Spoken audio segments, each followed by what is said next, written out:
How much to clean an apartment complex? Common areas. Steve here with the Janitorial Store, the channel where we help cleaning business owners scale their businesses with systems, tools, and resources. You know, that's a question I get asked quite often because there's a lot of opportunities to clean an apartment complex common areas. Now, when we're talking about the common areas, we're talking about the hallways, the stairwells, laundry rooms, could be the clubhouses, could be the pool areas in some cases, restrooms, office area, lobby area. So those are the common areas that we're talking about.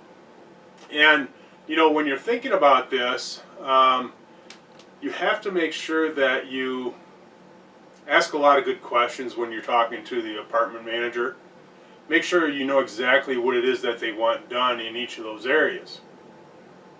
So, you know, like I say, the most common thing is that you're going to be cleaning the restrooms, the hallways, and stairwells, things like that there. Depending on the size of the complex, you may have a clubhouse where you have a gaming room. You could have a swimming pool. So it really varies from apartment complex to apartment complex. But in either case, we're going to be cleaning the same areas. So when we do that, we have to be able to base this all on our production rates. So by now you should have your production rates. You should know them. You should have been tracking them. You should know how long it takes to vacuum so much square foot of carpet. You know how long it takes to mop floors, how long it takes to wash a window. You know how long it takes you to dust. So by having those production rates, that's what we're going to do in order to arrive at a price point for the common areas. So let's say that you know, it could be a multi-floor apartment complex. We could have 3, 4, 5, 6 floors. We want to go through and we got to measure the floor space. So we're going to measure all of the carpet. We're going to measure any of the tile or floor surfaces. You know, it could be tile, could be stone, could be concrete, but we're going to measure the floor space. And we're going to document exactly what that is, if it's carpet, tile, wood, or whatever it is. Then, you know, we're also going to go into the stairwells, and you know, we're going to count how many stairs, how many steps we actually have in each level. We're going to measure the width of the stairwell. It's going to give us a good idea of, you know, the size of that stairwell then. So once we do all that, then we can use our production rates so we're able to come up with a time to clean. Now, you know, cleaning these common areas is no different than if we're cleaning a professional office building or a medical center or anything else. We have to know our production rates. So just by taking those production rates, we're going to be able to arrive at a time to clean. Once we do that, now all we do is we take that frequency of service, and you know, if the frequency is, you know, one day per week, or 3 days per week, 5 days per week, you know, they're all different. So those are some of the questions that you have to ask. You got to find out, you know, what's the frequency. So all you do is you take that total time to clean, you multiply it by that frequency. If it's 1 or 3 or 5 days per week or whatever it is, that will give you your time, your hours per week. Then you multiply that by 52 weeks in a year. That gives you your yearly price.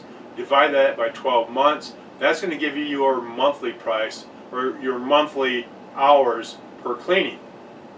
Now that you know how many hours it's going to take you per month, now you take the hours per month and you multiply that by your billable rate. If your billable rate's $35 per hour, $30, whatever it is, you just multiply that. That will be your price point. That is the price that you're going to charge that apartment complex for those services. So really, that's how simple it is. That's all you got to do. So once you arrive at your total hours per month, multiply it by your billable rate. That's your price point. Then obviously, if you have to charge sales tax, you know, some cities and states charge sales tax for cleaning. You know, that's above and beyond that. But that price point is going to cover all of your labor, your equipment, your supplies, and you're going to even have some profit in there. So that's as easy as it gets. So the next time that you get a call and a person wants you to clean the common areas of an apartment complex, you know how to do it. So I tell you what, if you're not quite sure on your production rates, what you can do is go to the janitorialstore.com or myhousecleaningbiz.com Both of those sites have production rate calculators based on commercial cleaning and for residential cleaning. But in either case, you can go to either one and you'll be able to workload to enable to get a production rate if you don't have your own. But I highly recommend that you take the time and you document what your production rates are. Your production rates are how many square feet you can clean in 1 hour. That's it. So if you do that, you'll be able to price these apartment complex common areas relatively easy, and you'll be able to price it for a profit. So in fact, that's what we're after. That's why we're in business. We got to make a profit. So hopefully you got some value from this video. And if you did, go ahead and make a comment or leave a like. And if you have not already, make sure that you subscribe and turn on those bell notifications to get notifications for the latest updates of new videos to help you grow your cleaning business. So thanks for checking in today, and let's keep it clean out there.